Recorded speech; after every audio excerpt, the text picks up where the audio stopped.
Heaven Official's Blessing. Chapter 54. Audio source: WuxaWorldAudiobook.com. In the cannibal lair, Ghost King faces heavenly officials. Xie Lian turned his head to look at that dejected-looking kneeling statue and said, "Qi Rong was right about one thing.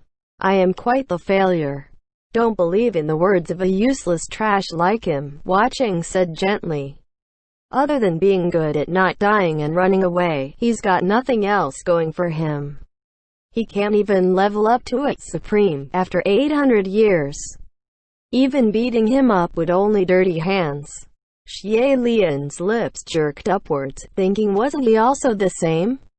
Only good at not dying and running away. Even after 800 years, he'd only gotten so far himself, which was nowhere. At first, when he saw Lang Qianchu as the martial god of the East, ranking as a high heavenly official, but maintained his old character, still straightforward, still falling asleep in boring meetings, he felt rather comforted. Yet, from now on, who knows how he would change? He went in pursuit of Qi Rong. Once that's done, how would he end things with Xie Lian? Xie Lian stood up, and slowly walked to the statue. He stood in front of it head-on. That face was indeed exactly the same as his own, only it was carved in a sorrowful expression, its face covered in tears, scrunched up and ugly. After staring at it for a moment, Xie Lian sighed and placed his hand on its head, and poured in a powerful blow. When he removed his hand, two long crevices climbed onto the cheeks of the statue, and soon after, the crying face broke apart. The statue collapsed and crumbled into small rocks, falling to the ground, never to be restored. When Xie Lian turned around again, his usual gentle and peaceful expression was back on his face. He rubbed his forehead and said, "Qi Rong's lair probably still has a lot of humans hidden. Let me go find them and let them go." Hua Cheng stood up too. "Let's go." During the ruckus earlier, all the little green lantern demons in Qi Rong's lair had run away, and those who didn't were hidden in the shadows, afraid to come out. The two searched all over, nabbing a couple unfortunate little demons along the way and forced them to lead, and they found many caves used for storing fresh food. Counting roughly, the number of people Qi Rong captured for consumption was actually no less than 300. They were either nearby villagers or travelers. The two unlocked jail cells as they roamed, letting go of all the detainees. With tasks at hand, Xie Lian was able to change focus and calm down. Now that they're free, he also had the time to chat with Hua Cheng, so he pondered at his words but asked anyway. "By the way, San Lang, I wanted to ask you about something." "What is it?" Hua Cheng asked. "How did you know that Qi Rong was the mastermind behind the Gilded Banquet plot?" Xie Lian asked. At first he didn't know why Hua Cheng brought himself and Lang Qianchu to the Night Touring Green Lantern's lair, but now he did. Hua Cheng's objective was to have Lang Qianchu hear for himself Qi Rong's confession to the whole Gilded Banquet scheme. "Qi Rong didn't know that I was Feng Xin," Xie Lian said. "If he had known, he would have harassed me from the start. At the time, although I knew the old Xian Le Royals were plotting something underhanded, I didn't know it was Qi Rong behind it all either." "So how did you find out? How long have you known this?" "Not too long." Hua Cheng waved his hand and walked alongside him. "I've run into Qi Rong a few times and learned the kind of person he is. Qi Rong was of Xian Le when he was alive, and regarded young and with deep hatred. He was good at the art of provocation, fanning fires and fabricating situations. Many of the major assassination plots of the young and nobles were all headed by him, but he hid really well." Xie Lian shook his head. "So he already had a history. Good thing he's good at hiding, otherwise if the heavens found out he had a hand in all those mortal conflicts, they would not show him any mercy." "Spilling blood at the Gilded Banquet was very much his style," Hua Cheng said. "So I had always believed the mastermind was him, and the head priest Feng Xin was his lackey. But, in the upper court, since Lang Qianchu identified you as the head priest Feng Xin, then there was no way Feng Xin and Qi Rong would be on the same boat. Xie Lian's steps slowed. It seemed that even though Hua Cheng wasn't present in the heavens, he was still very informed of what went on in the Great Martial Hall. And not just that, he was also very knowledgeable of Xie Lian's personal relationship with Qi Rong. Hua Cheng continued. Nevertheless, I still lean towards Qi Rong as the mastermind, or at least the one who started the whole thing. The common remnant citizens of Xianle, after Lang Qianchu's father had ascended the throne, had received much improvements in their lives, and no longer thought of avenging their fallen kingdom. The only ones who wouldn't let go would be the royal house of Xianle. At the time, the only Remang descendant was Prince Enle. If Qi Rong wanted to solicit anyone into starting anything, it must be him. Very conveniently, this individual randomly died of an unknown illness right after the gilded banquet. Was that not obviously suspect? Xie Lian nodded, and Hua Cheng concluded. So he was more than likely killed, and the reason for his death had something to do with the gilded banquet. My first deduction was it was the work of Yangyan nobility, but nothing happened to the remnant citizens of Xianle, so it couldn't have been them. I thought about it, and came to my present conclusion. Xie Lian smiled and was amazed. With so little clues and yet you could deduce so accurately. It's not hard, Hua Cheng said. You just have to know really well of the main people involved. That's for sure, but in your deduction, there was a significant preamble I don't understand. And that is? Hua Cheng asked. Why do you believe so firmly that the one who made the first move must be Qi Rong? It wasn't that I believe he did it. I just believed that you didn't. Hearing this, Xie Lian stopped smiling. He was quiet for a moment before asking, why is that? If you had admitted to spilling blood at the gilded banquet using any other reason, then I would have believed it was you, Hua Cheng replied.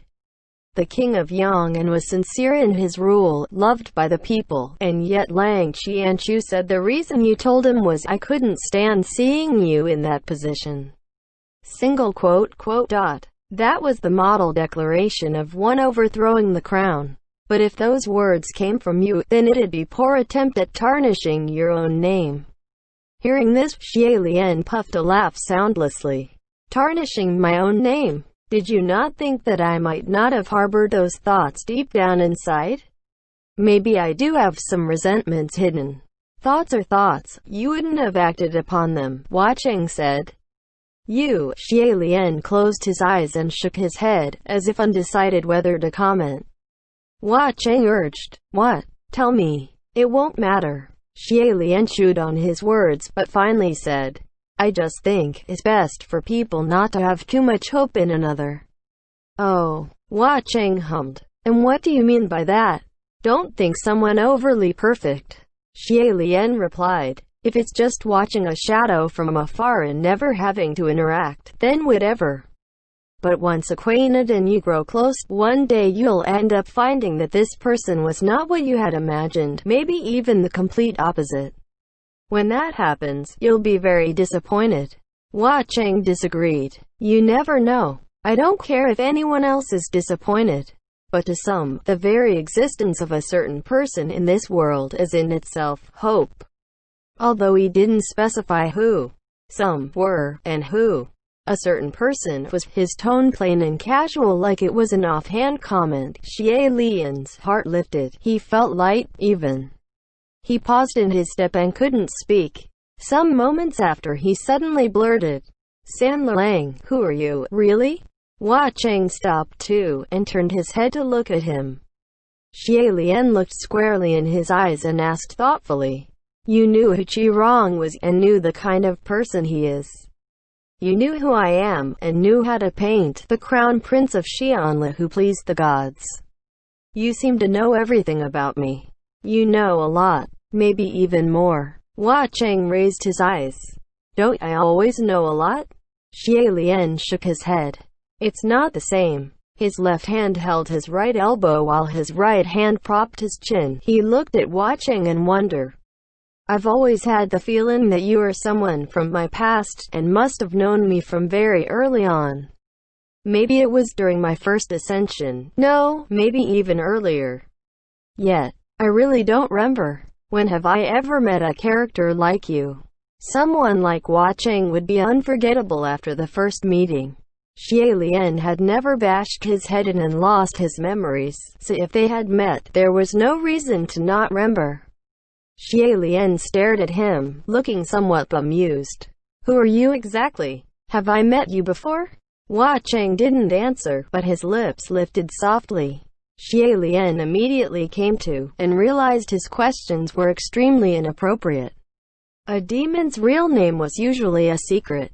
Unless it's someone unfathomably abnormal like Qirong, there was no reason to tell it to anyone. Xie Lian hurriedly said, I'm sorry, don't mind me. I was just asking. You don't have to answer me. Whoever you are doesn't matter. Just then, Hua Cheng's eyes squinted. Xie Lian realized he must have noticed something and turned his head back. Behind them from not far within a cave came noisy chatters, and a clear, loud voice of a woman came. I told you, my powers are stronger in the female form, even my luck is better. Yet you still wouldn't let me. Do you see now? We rolled it right this time. It was Shi Qingshan's voice. Xie Lian blurted out, Lord Windmaster. As he had guessed, a white-clad lady cultivator came sprinting out of a cave, and her eyes lit up when she saw Xie Lian. I found him. His Highness is here. However, she then saw the Hua Cheng standing behind Xie Lian, and her face fell immediately. She leapt backwards and flashed the Windmaster fan before her. Before Xie Lian had the chance to say anything, another voice of a man echoed from within the cave. Did you find him? How are things? The voice was coming closer, and soon the shadow of another appeared, and it was Feng Xin. He had in his left hand a long, black bow, and the moment he saw Hua Cheng he pulled back the silver bowstring, high on alert. Hua Cheng chuckled and made no comment. Xie Lian hurriedly said, Put away your weapons, we can talk this out. The four ran into each other on the narrow path of the night to ring Green Lantern's lair, 2 against 2. Feng Xin had the bowstring pulled fully. A string of spiritual light formed into the shape on an arrow within his right hand, and he aimed it at Hua Cheng. He spoke first, his voice full of warning. Your Highness, come here. Feng Xin's bow was gifted by Zhan Wu, named Feng Shen One Bow, and it's a rather troublesome spiritual device. Xie Lian was afraid he'd shoot for real, and rushed to stand in front of Hua Cheng, shielding him. But unexpectedly, Hua Cheng grabbed him from behind, and pulled him right back. That pull startled the other two. Shi Qingshan immediately raised his hand. Hua Cheng, Crimson Rain saw it flower. Don't do anything rash. The burning of your Paradise Manor was an accident. If you're displeased, we can talk. The heavens can pay you back. His Majesty isn't that short on cash. Let go of His Highness and let's talk. So, he deserved all the blame. Translator's notes. Feng Shen translates to the God of Wind. End chapter.